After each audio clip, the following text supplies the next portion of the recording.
Assalamualaikum warahmatullahi wabarakatuh.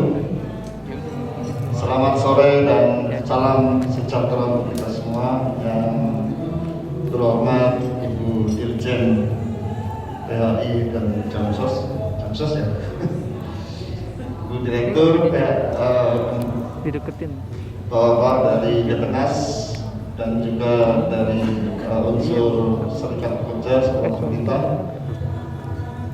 Pak Santos narasumber, dan Bapak Ibu undangan semua yang berbahagia. Jadi saya diminta untuk mengisi materi tentang kesiapan. Jadi kalau saya jawab sebenarnya 1 menit, sampai 1 menit Bu Dirjen selesai sebenarnya saya. Insya Allah siap gitu. Beberapa hal karena saya mewakili unsur BPS, tentu saya berkomunikasikan dengan pimpinan BPS. Ada beberapa hal yang mungkin perlu saya sampaikan terkait dengan penyediaan data ini. Next slide. Ada 2 hal saya kira yang mungkin perlu saya sampaikan terkait dengan bagaimana posisi BPS kalau di dalam PP 36 tahun 2021. Yang kedua mengenai data yang dibutuhkan sesuai dengan PP 36. Next, langsung ke slide yang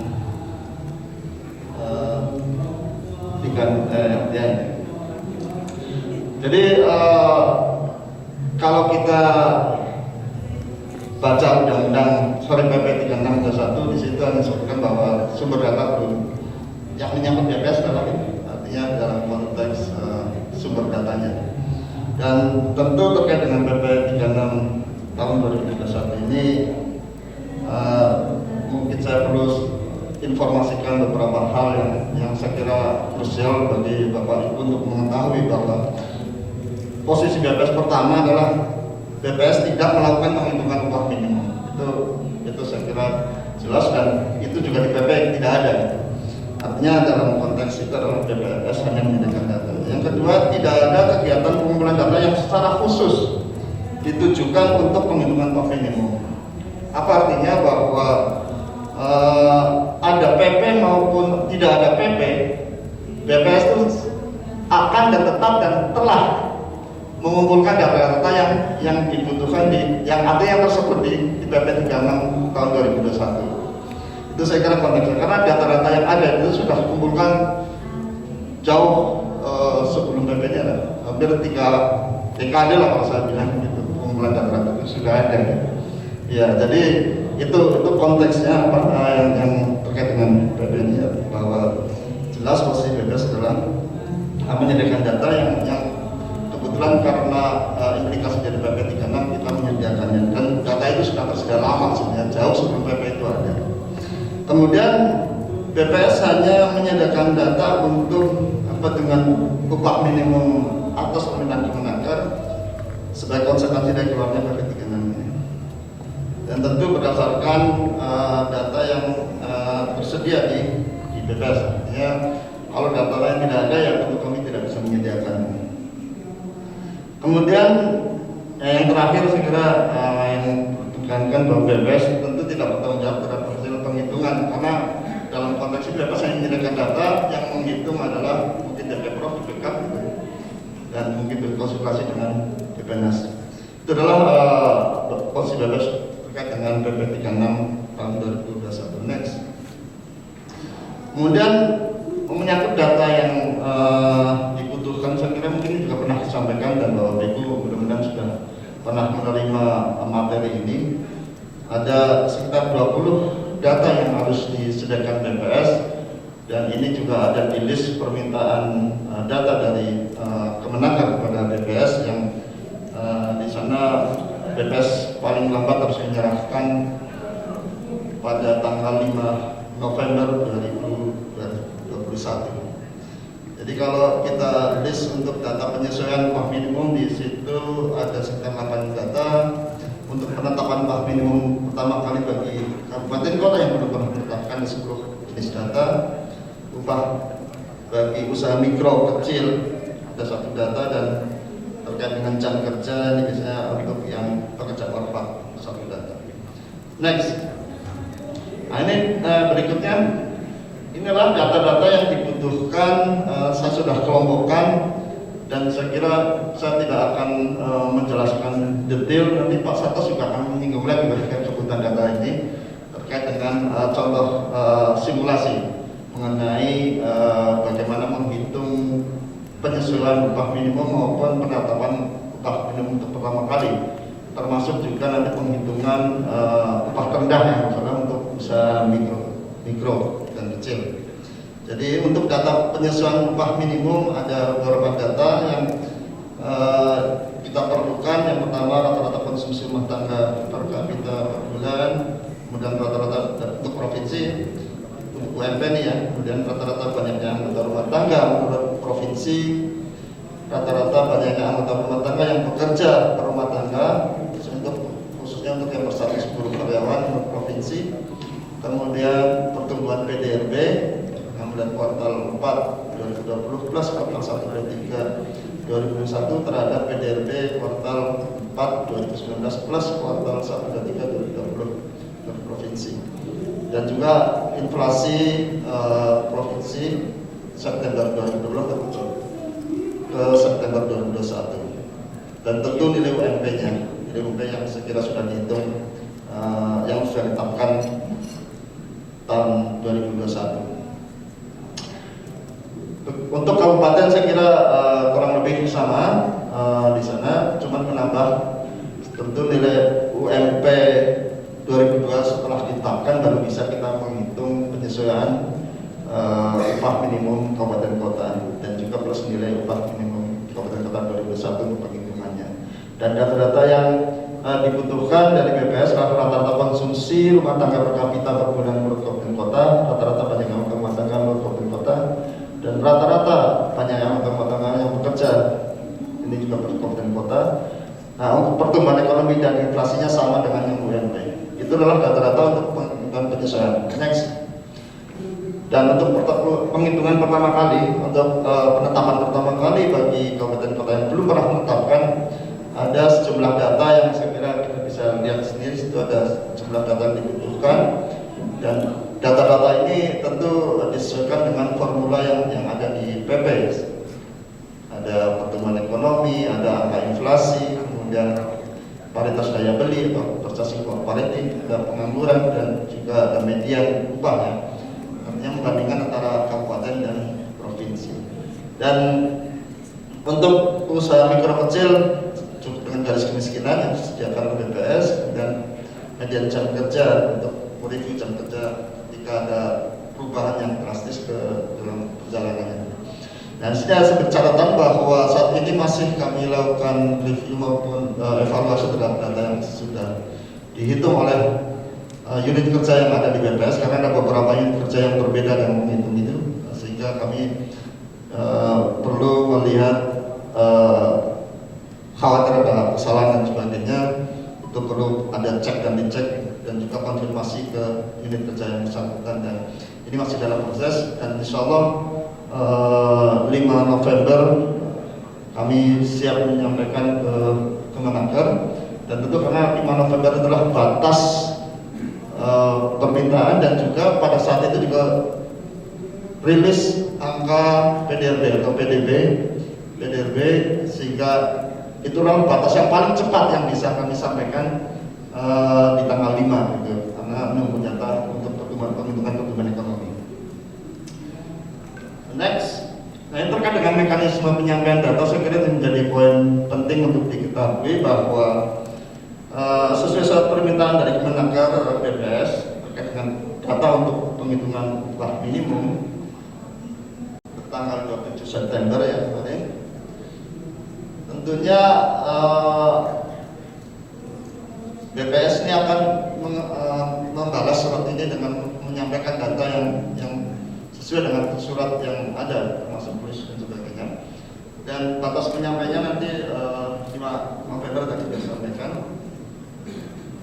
Kemudian untuk menghindari kemungkinan terjadinya perbedaan data yang sangat mungkin terjadi kalau setiap wilayah meminta data ke BPS provinsi, maka kebijakan yang diambil di BPS pusat bahwa BPS provinsi tidak akan melayani permintaan data terkait dengan upah minimum, karena data ini yang dari BPS nanti kami serahkan ke Kemenaker, dan Kemenaker lah yang akan mendistribusikan, baik itu melalui mekanisme mungkin media atau Simpenas, saya nggak tahu ya, atau melalui pengiriman ke masing dinas-dinas atau ke Prof DPK. Saya kira itu yang coba kami hindari, karena dalam konteks yang lain adalah kami mencoba mewujudkan satu data Indonesia, sehingga data itulah yang dipakai, yang kami kirim ke Kemenaker secara terpusat, sehingga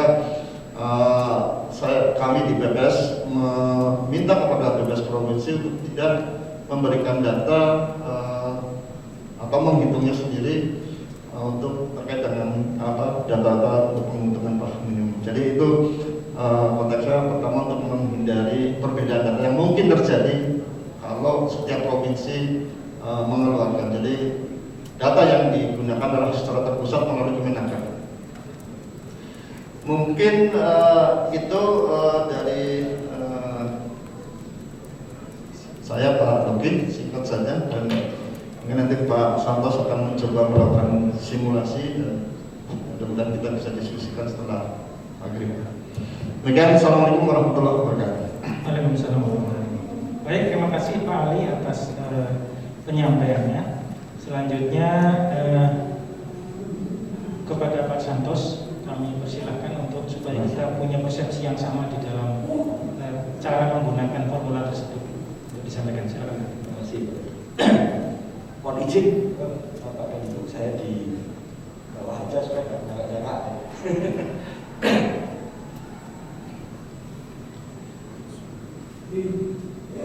Baik yang kami hormati Ibu Dirjen BAI dan Tapsos, Ibu Putri, kemudian juga Ibu Direktur HKP ya Bu ya. Saya ingatnya masih Pak Agus. Kalau HKP itu tambah B gerejanya Pak Irianto, itu rumah saya Rotan. HKPP. Ya, yang kami hormati juga yang dulu juga saya sering ketemu dengan Ibu Dirjen juga, ya Bu. Kalau Bu Putri itu bukan Bina Bu, Ibu Bira, ya. Penggantinya Bu. Kalau kata orang Madura itu presiden itu Bung Karno Bu. Kalau yang sekarang itu penggantinya Bung Karno. Kemudian Pak Wahyu Rozi, ya katanya sekarang jadi sekretaris Persibuk, kata Pak Doki Pak. Yang kami hormati juga, yang jabatannya banyak di sini ada Pak Adi Mahfud, Wakil Kadin, Kepala Bidang Apindo, kemudian Wakil Ketua Umum Dewan Pembina Nasional. Kemudian Bu Amel, Ibu Imel biasanya seperti upin-ipin ya Bu ya, saya pasti minta. Yang kami hormati teman-teman kami yang saya nggak bisa sebutkan satu persatu, yang sebetulnya Bu, teman-teman ini mayoritas tuh Pak Wondernya Koperasi Pekerja Buruh Indonesia, kayak Pak Puji. Ya Pak Puji, Pak Puji ini ya kan, tunggu lagi. Bapak Ibu sekalian, Assalamualaikum warahmatullahi wabarakatuh. Salam sehat, salam bahagia bagi kita semuanya. Dan mohon izin saya bertugas untuk menyampaikan simulasi tentang upah minimum ini. Ya, semoga nanti seperti ikan sepat, ikan lele, semakin cepat tidak bertele-tele, gampang dan mudah kita mengerti bersama. Kan sebetulnya datanya Pak Ali itu ada semuanya. Saya kira tinggal memasukkan saja jret itu udah ada. Angkanya sudah. Ya. Jadi Bapak Ibu dan sekalian, kami akan menyampaikan dalam dua sesi sebetulnya. Sesi pertama adalah kita sama-sama mencoba untuk mensimulasikan seperti apa upah minimum tahun 2022 ini. Ya. Nanti kita pakai data-data yang karena Pak Ali belum kasih datanya, jadi kita baru sifatnya adalah simulasi. Ya. Dan Bapak Ibu sekalian, sebagaimana kita ketahui bersama bahwa tadi disampaikan oleh Ibu Dirjen apa yang istimewa dari tahun ini tentang penyesuaian dan penetapan upah minimum, karena sebetulnya bagi DPNAS sendiri, kajian ini kita juga sudah lakukan sejak tahun 2013, Bu.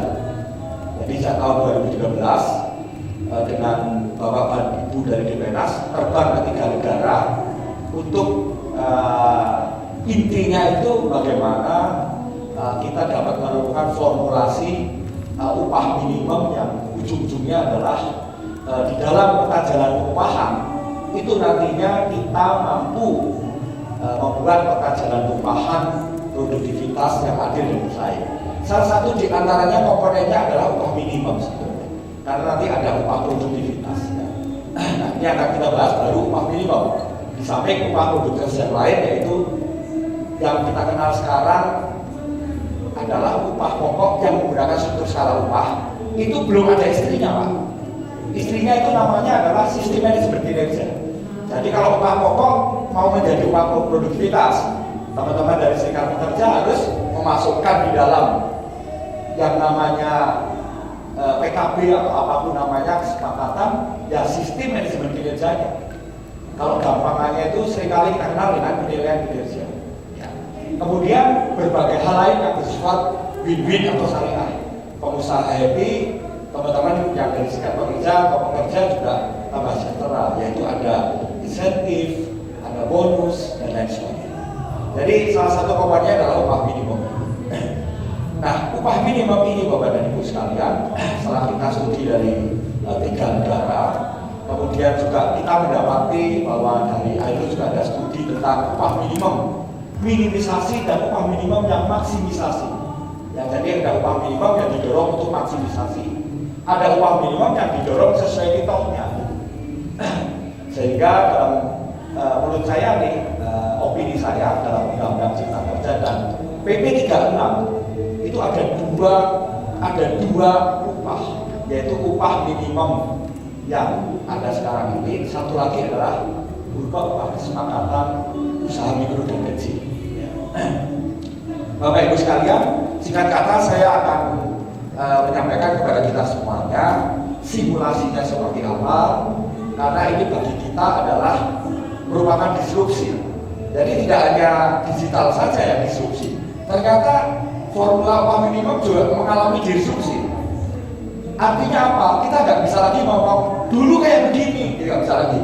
Dulu sejarahnya begini, nggak ada lagi sejarah. Begitu ada Undang-Undang Cipta Kerja 2036, oh seperti itu yo, yang harus kita implementasikan. Itu yang pertama. Ada 3 prinsip kalau opini saya upah minimum yang baru ini. Pertama adalah upah minimum ini merupakan upah minimum keadilan antar wilayah dan dicerminkan dari rata-rata konsumsi baik anggota keluarga maupun per kapita. Kalau di dalam upah minimum itu memakai rata-rata konsumsi anggota keluarga, jadi nilai tersebut dijadikan batas antara upah minimum dan upah layak.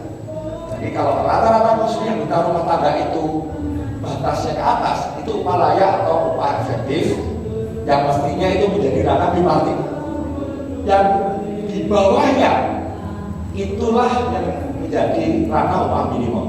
Ya, karena upah minimum memang ditujukan untuk mencapai upah yang baik. Nah, kenapa batasnya nanti 50%?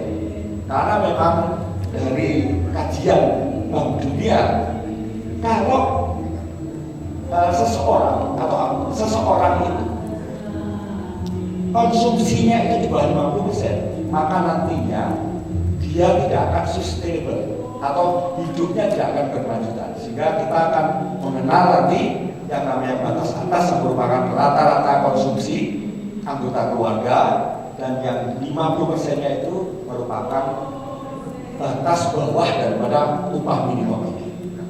Baik, Pak dan Ibu. Jadi ini adalah rumusnya, di mana tadi kami sampaikan itu Pak Ibu Saudara. Jadi upah minimum ini merupakan nilai tertentu antara batas tertinggi dan batas terendah. Upah yang akan ditetapkan dihitung berdasarkan formulanya sebagai berikut. Sebetulnya formula ini sederhana aja, tapi nampaknya memang agak ribet karena ada yang namanya fungsi maksimum. Jadi upah minimum tahun 2022 atau yang akan datang itu adalah upah minimum tahun berjalan, yaitu upah minimum 2021 ditambah apa yang ditambah? Kita mesti memilih dalam formula ini. Nilainya mana yang lebih besar antara pertumbuhan ekonomi atau inflasinya? Kalau pertumbuhan ekonomi lebih besar ya kita hanya pakai pertumbuhan ekonomi. Dan sebaliknya kalau inflasi lebih besar.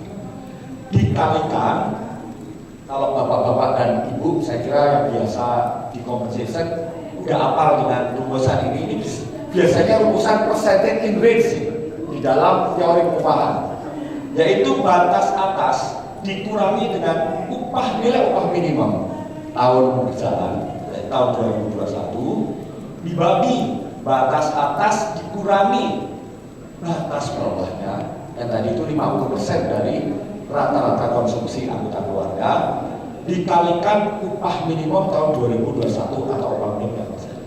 Ya. Jadi ini adalah rumusnya, dan ini adalah data-data yang kita butuhkan sehubungan dengan penghitungan ini. Nah, batas atas sendiri itu formulanya adalah rata-rata konsumsi per kapita. Jadi kalau ada satu keluarga, rata-rata konsumsi per kapitanya berapa kali rata-rata jumlah anggota rumah tangganya. Ya. Jadi kalau misalnya anggota rumah tangga rata-rata di DKI itu 5, ya berarti per rata-rata konsumsi per kapita kali 5 gitu ya.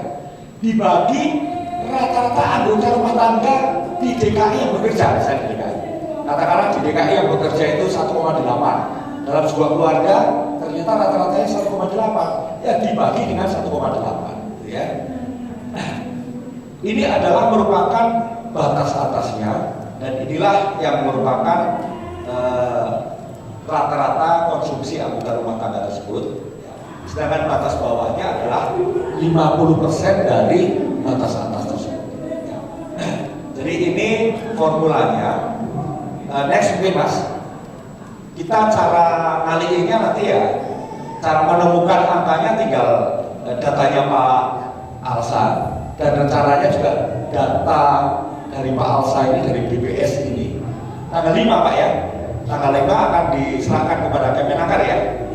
Nah setelah itu harapan kita data tersebut bisa, tentu kalau dari Bu Menaker akan dikirimkan kepada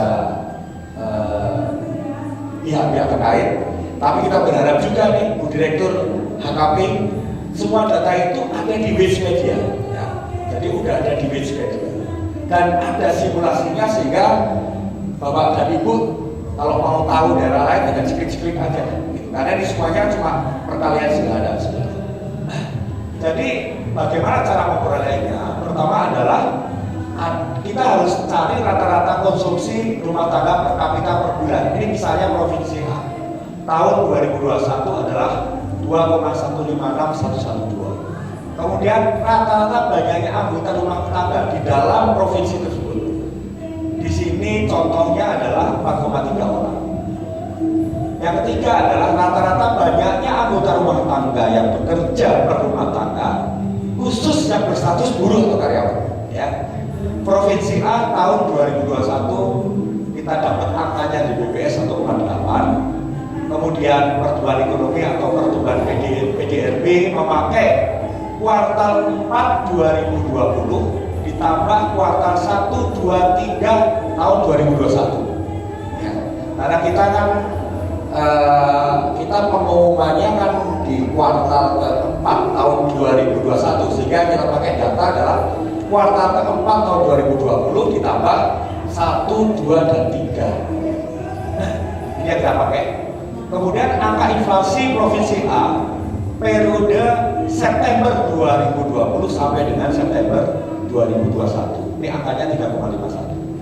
Kita juga harus mengetahui upah minimum provinsi A tahun 2021 saat ini 4,27. Jadi cara itu batas atasnya tinggal kita masukkan angkanya Bapak dan Ibu. Ya, rata-rata konsumsi per kapita, rata-rata jumlah ART per rata-rata ART bekerja. Ini angkanya, yaitu batas atasnya adalah senilai 5.100.000 50.712. Batas bawahnya tinggal 50% aja. Ya. Nah, upah minimumnya mari kita hitung.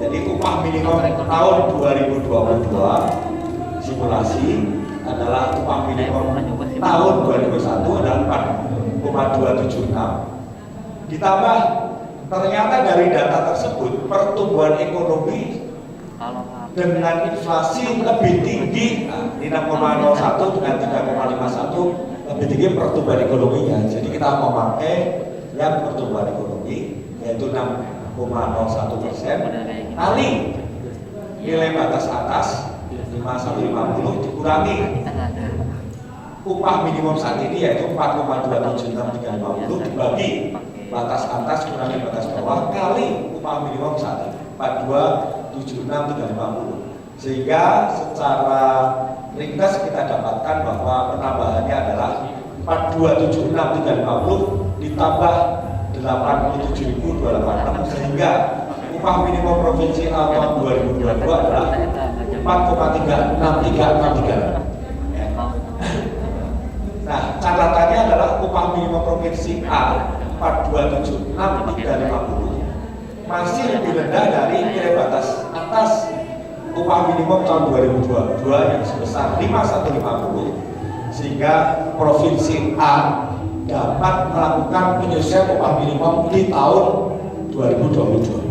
Kalau nilainya itu di atas batas atas, maka yang dipakai adalah upah minimum tahun yang berjalan. Kalau nilainya adalah di bawah batas bawah, yang dipakai adalah langsung pakai batas bawah. Aturannya begitu. Sudah kan Bu Direktur ya? Jadi nilai batas atas upah minimum hanya digunakan sebagai syarat suatu wilayah dapat melakukan penyesuaian atau tidak. Next Pak, ini sebetulnya sama. Sebetulnya sama ya. Saya pikir nggak usah kita ulangi lagi. Cuma ini contoh untuk provinsi yang berbeda. Jadi nilainya sama. Next Pak. Nah, bagaimana terhadap penyesuaian upah minimum kabupaten atau kota? Rumusnya sama ya. Cuma yang dipakai nantinya adalah batas atas ini akan menggunakan rata-rata konsumsi rumah tangga per kapita per bulan menurut kabupaten kota. Ya, karena ini adalah upah minimum kabupaten kota. Rata-rata banyaknya anggota rumah tangga menurut kabupaten kota. Rata-rata banyaknya anggota rumah tangga yang bekerja khusus dan berstatus karyawan atau buruh kabupaten kota. Ya. Yang berbeda adalah pertumbuhan ekonominya tetap memakai pertumbuhan ekonomi provinsi. Angka inflasi tetap menurut provinsi. Jadi poin pertumbuhan ekonomi atau inflasi ini mana yang lebih tinggi kita akan memakai untuk yang provinsi.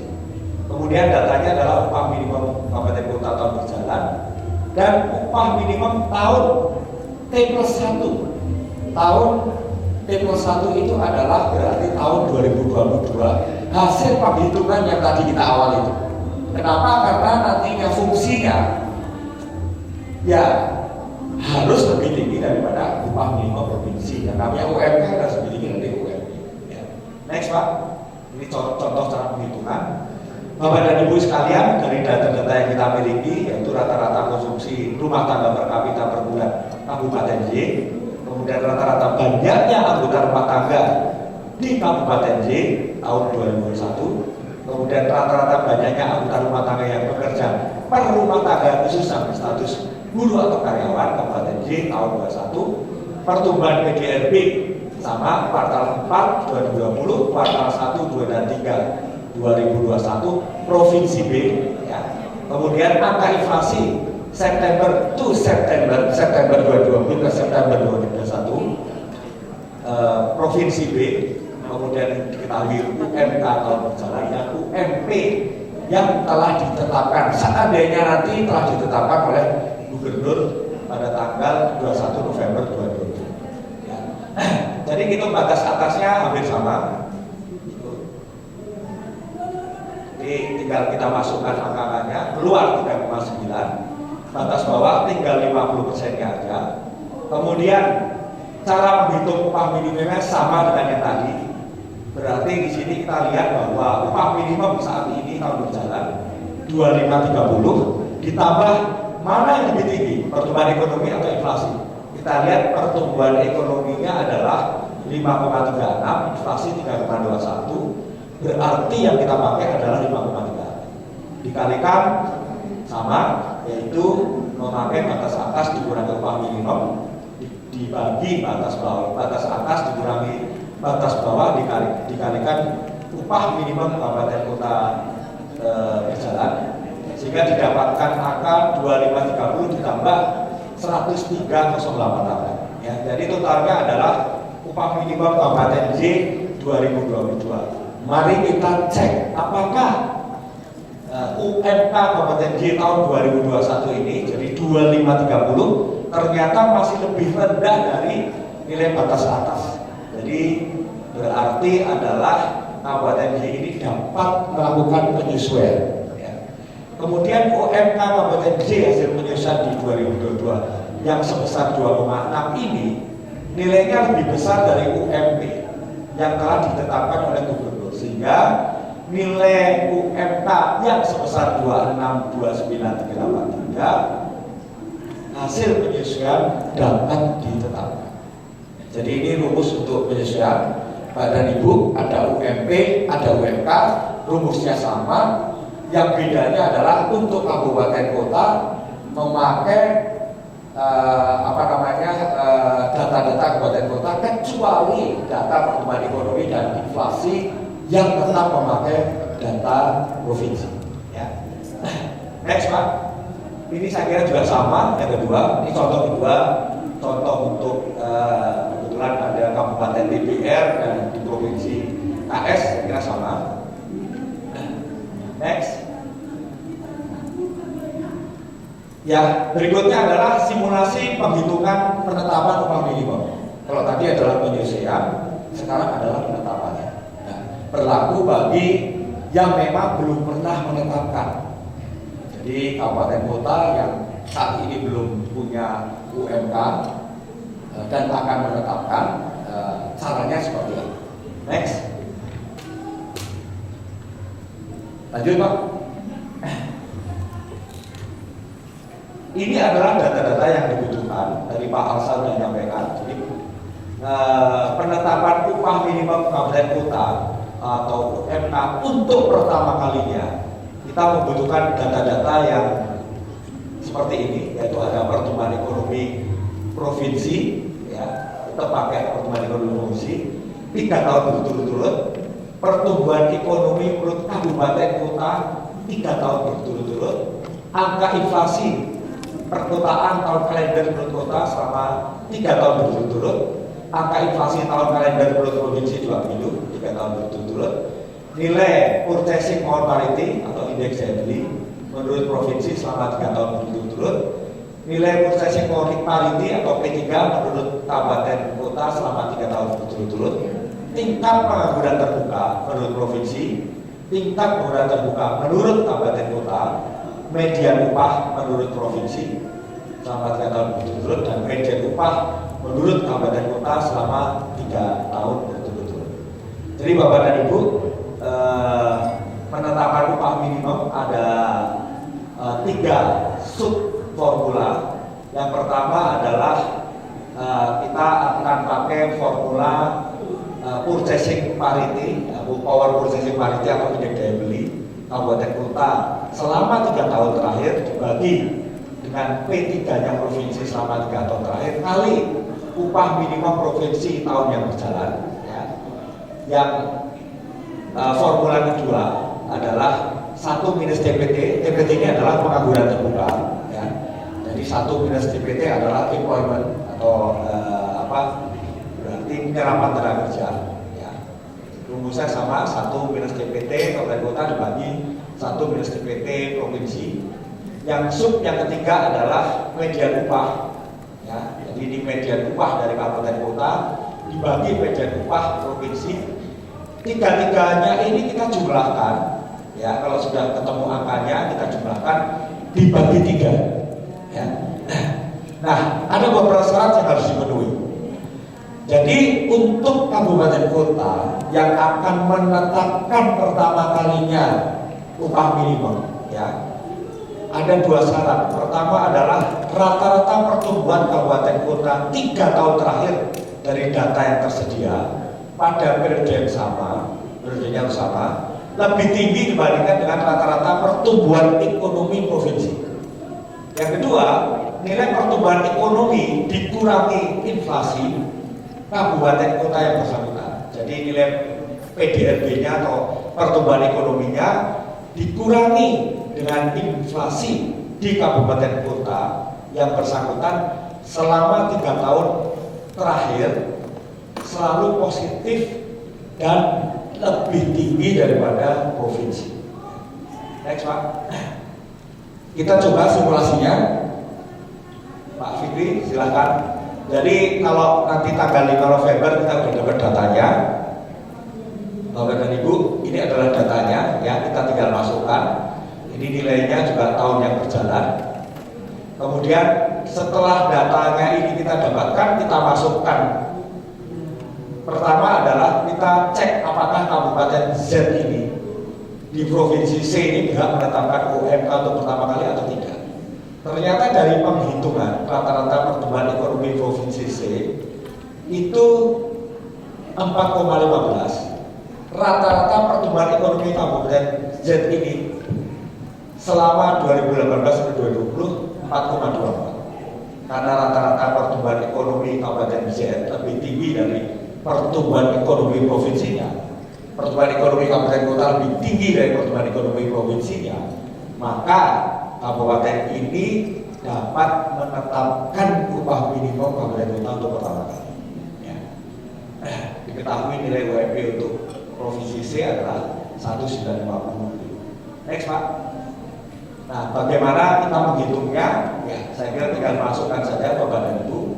Jadi angka-angka tadi kita masukkan, ya, kita ketahui ternyata untuk P3-nya nilainya adalah 2,2 sekian. Kemudian untuk TPT-nya 1,976 sekian. Kemudian median upahnya 2,3 sekian. 1, 2, 3 kita jumlahkan dibagi 3 ketemu 2,21376. Sehingga besaran UMK Kabupaten Z untuk tahun pertama kalinya menetapkan upah minimum kabupaten kota adalah 2,21371. Ya. Next, Pak. Next, ini untuk upah terendah, usaha mikro dan kecil. Jadi data yang kita butuhkan adalah rata-rata konsumsi rumah tangga per kapita. Kalau tadi di upah minimum adalah anggota keluarga, kalau ini adalah per kapita. Garis kemiskinan menurut provinsi. Ya. Prinsipnya adalah upah pekerja pada usaha mikro dan kecil pada hakikatnya didasarkan hasil kesepakatan antara pengusaha dan pekerja. Paling sedikit 50% dari rata-rata konsumsi masyarakat di tingkat provinsi, jadi provinsi. Kemudian nilai upah yang disepakati paling sedikit 25% di atas garis kemiskinan di tingkat provinsi. Ya. Yang dimaksud usaha mikro dan usaha kecil yang dikecualikan dari ketentuan upah minimum wajib mempertimbangkan faktor sebagai berikut, yaitu mengandalkan sumber daya tradisional dan atau tidak bergerak pada usaha teknologi tinggi dan tidak pada modal. Jadi kalau kita sudah dapat datanya, Bapak dan Ibu, tinggal kita masukkan. Ternyata kita ketemu rata-rata konsumsi rumah tangga per kapita, misalkan per bulan untuk provinsi D adalah 1,754 sekian, garis kemiskinan 600.000. Jadi yang 1,754 ini kita tinggal kalikan 50%, ketemu angka 877.098. Kita bandingkan dengan garis kemiskinan. Garis kemiskinan, ya, upah terendah harus minimal 25% di atas garis kemiskinan. Garis kemiskinannya adalah 600.025 ditambah 25% yaitu 750. 877 dibanding 750 gede 877. Itulah yang kita pakai, ya. Next. Nah, ini sebaliknya. Bila ternyata upah terendah ya dari penghitungan rata-rata konsumsi yang 1,4 ini 725 dibandingkan dengan 25% di atas garis kemiskinan yaitu 743, ternyata yang tinggi adalah yang 25% di atas garis kemiskinan. Maka yang kita pakai sebagai upah kesepakatan usaha mikro dan kecil adalah yang 25% di atas garis kemiskinan. Next, Bapak dan Ibu. Baik, Bapak dan Ibu, itu adalah simulasi penghitungan upah minimum provinsi tahun 2022. Saya sudah diingatkan katanya waktunya sudah habis. Nanti kita akan sambung di dalam diskusi kita setelah makan malam. Itu Bapak dan Ibu, tadi seperti yang disampaikan oleh Bu Dirjen, jadi kita sama-sama men-setup diri kita sendiri semuanya pada level yang sama tentang pengertian dan pemahaman upah minimum provinsi, upah minimum kabupaten kota, baik penyusunan maupun penetapan, dan upah kesepakatan usaha mikro dan kecil. Terima kasih Bapak dan Ibu. Wabillahi taufiq wal hidayah. Wassalamualaikum warahmatullahi wabarakatuh. Baik, terima kasih Pak Santos atas paparan tentang simulasi ya. Jadi masih simulasi, belum menggunakan data yang sesungguhnya, karena memang data yang sesungguhnya itu akan dirilis oleh nanti Kemenaker tadi ya, setelah tanggal 5 November 2021 ya.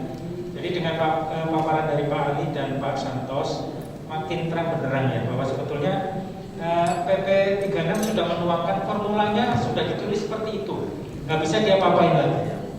Datanya juga nanti dari BPS, dan BPS nggak mungkin bisa diintervensi seperti apapun, karena data yang dikumpulkan oleh BPS itu bersifat umum ya, dan digunakan untuk perencanaan dan evaluasi pembangunan, dan itu data itu sudah dikumpulkan oleh BPS sejak BPS berdiri.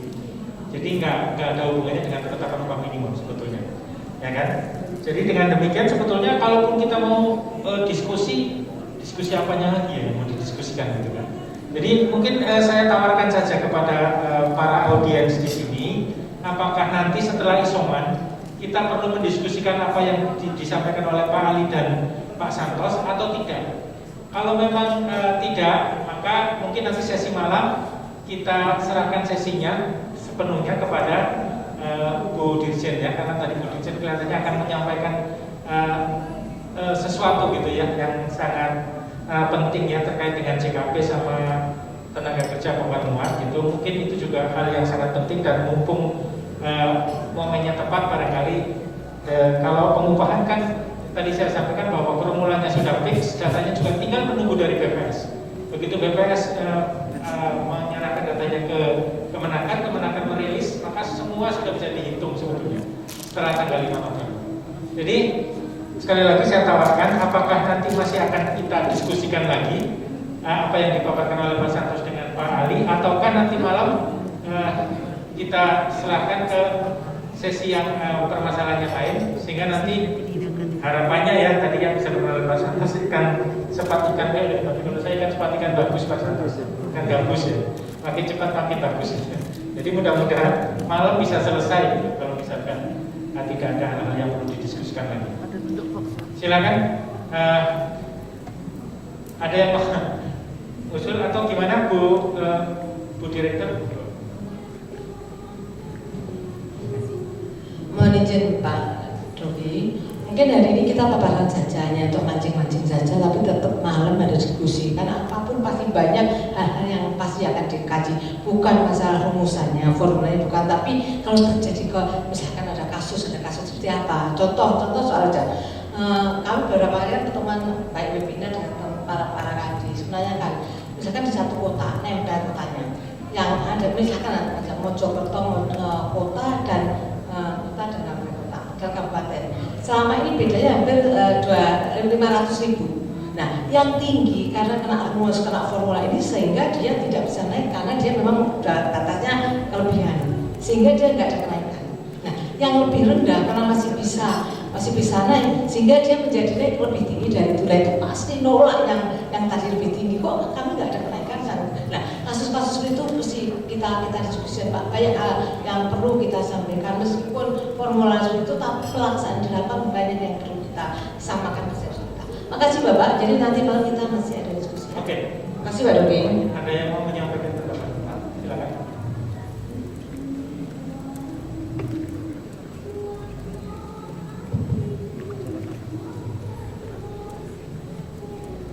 Assalamualaikum warahmatullahi wabarakatuh. Terima kasih atas paparannya sehingga ini akan memantik kita juga untuk memulai diskusi nanti malam. Saya sih gini, harapan saya adalah pertama setup mejanya saya pengennya level U itu kita ubah dulu. Oh iya, kita ubah dulu agar kita santai nanti diskusinya. Yang kedua adalah saya sepakat juga terkait dengan kita harus menyamakan persepsi sehingga satu suara baik Dewan Depenas ataupun LKS atau pemerintah. Cuman sebelum melangkah ke sana nanti kita berbicara asumsi-asumsi dampak. Kalau misalkan berbicara case besar seperti tadi itu pasti banyak. Cuman saya berharap adalah kita semua sadar betul ini persoalan kita sadar betul bahwa dengan berubahnya formulasi itu akan berdampak seperti apa. Nah asumsi-asumsi dampak inilah yang pengen kita diskusikan karena dengan cara begitu nanti strategi menyampaikannya itulah yang harus sama. Itu harapan saya sehingga kalau sekarang mungkin mau perpanjang lebar agak susah juga karena terbentur sebentar lagi maju. Mungkin nanti malam lah kita diskusi banyak. Itu aja. Terima kasih. Dengan demikian sesi sore ini kita akhiri untuk dilanjutkan nanti setelah makan malam ya untuk diskusi ya kan.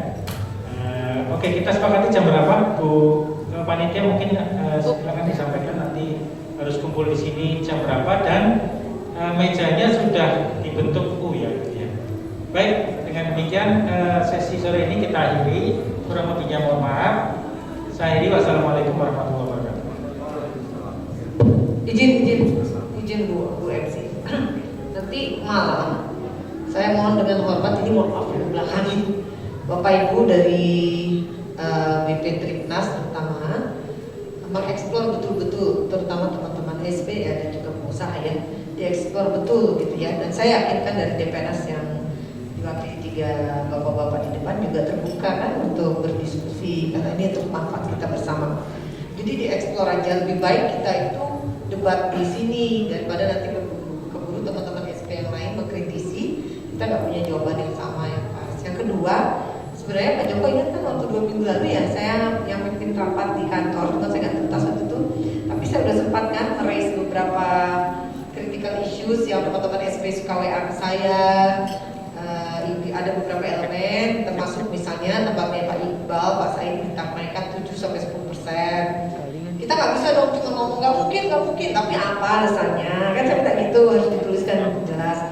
Lalu ada isu-isu lain sebenarnya sudah saya taruh ya, itu dalam bentuk matriks tabel sebelah kanan jawabannya, aksinya apa. Nah itu kalau bisa nanti malam di show Pak Joko mohon izin ya, Bu Dinar di show nanti untuk kan udah ada jawabannya kan Pak Joko itu ya Bu Dirjen nanti saya selesaikan gitu kan itu kan nggak tuntas di rapat nanti bisa dikritisi oleh Bapak Ibu sekalian di sini gitu ya jadi semacam katakan template kita menjawab gitu ya dan jawabannya itu nggak cuma nggak bisa oke nggak begitu kan saya mintanya ada risetnya gitu Bu Mira gitu baik ada argumentasinya mungkin sekarang isoman dulu masuk lagi jam 7 ya dan mudah-mudahan Bapak Ibu terutama panitia dan dari pihak hotel berkenan untuk agak berubah sedikit ya samping duduknya ya terima kasih. Sebelum ada yang ingin bertanya satu ya. Silakan Pak.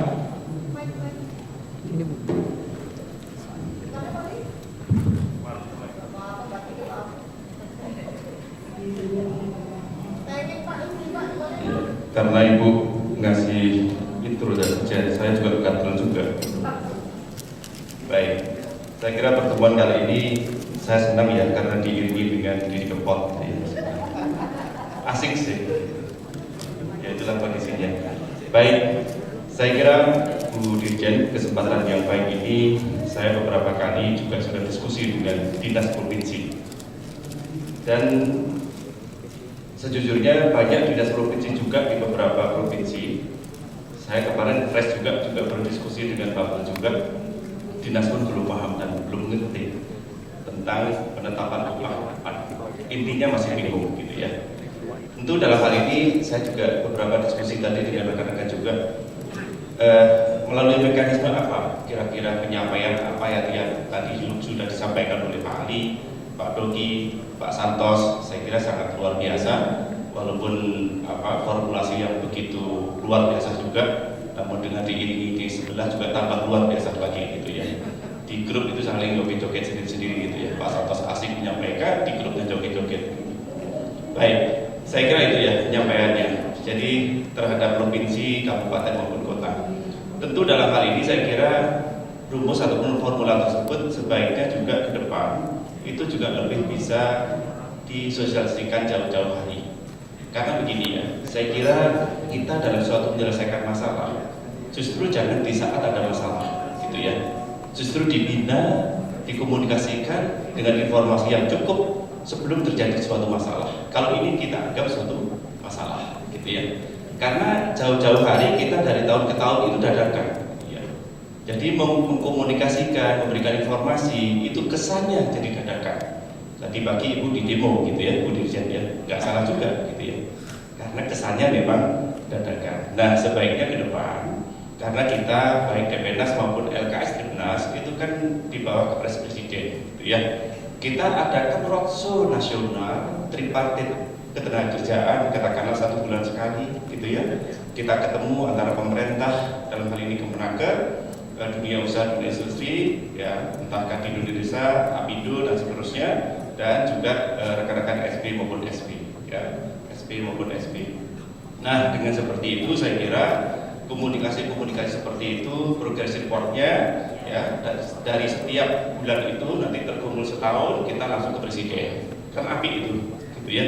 Kan selama ini kita ada ke presiden tapi nggak pernah kita report ke presiden, misalnya seperti itu ya. Dan ini saya kira inovasi dan kreativitas seperti itu saya kira kalau itu kita bisa kita lakukan bersama, saya yakinnya akan menjadi luar biasa gitu ya, dengan suatu terbuka seperti itu gitu ya. Karena saya yakin juga kita semuanya di sini juga bingung gitu ya. Kita juga bingung. Saya tadi diskusi juga dengan sebelah ini juga gitu. Di lapangan sama sekali liar ya, nggak ngerti gitu, gitu. Jadi nggak ngerti gitu. Jadi rumus yang dipaparkan Pak Santos tadi panjang lebar itu nggak tahu Pak, karena di luar tahunnya cukup sekarang pakai bahwa menghitung ya UM itu berdasarkan indikator tadi yang sampaikan Pak Doki ya, berdasarkan pertumbuhan ekonomi atau inflasi ya. Bahkan di media sudah ada tadi sampaikan Bu Dirjen sudah ngitung survei pasar sendiri sudah. Jadi berdasarkan persepsi sendiri gitu ya, yang nanti jadi asumsi menuntut kurang lebih 7 sampai 10% itu gitu ya. Nah saya kira jika jauh-jauh bulan itu kita komunikasikan LKS Tribunnas dengan Depenas ini, saya yakinnya itu akan cantik gitu. Menurut saya begitu. Nah, outcome formal itu apapun itu kan memang selalu diawali dengan proses informal. Ini kan enggak mau outcome-nya formal juga dilakukan formal terus gitu ya. Jadinya kaku. Kalau menurut saya gitu ya. Sebaiknya lain kali ke depan, tahun depan itu saya kira Depenas maupun LKS Tribunnas wabil khusus kan rumahnya kan LKS Tribunnas nih rumahnya. Jadi saya kira kita lakukan bersama roadshow nasional tripartit ketenagakerjaan. Saya kira itu sih. Terima kasih.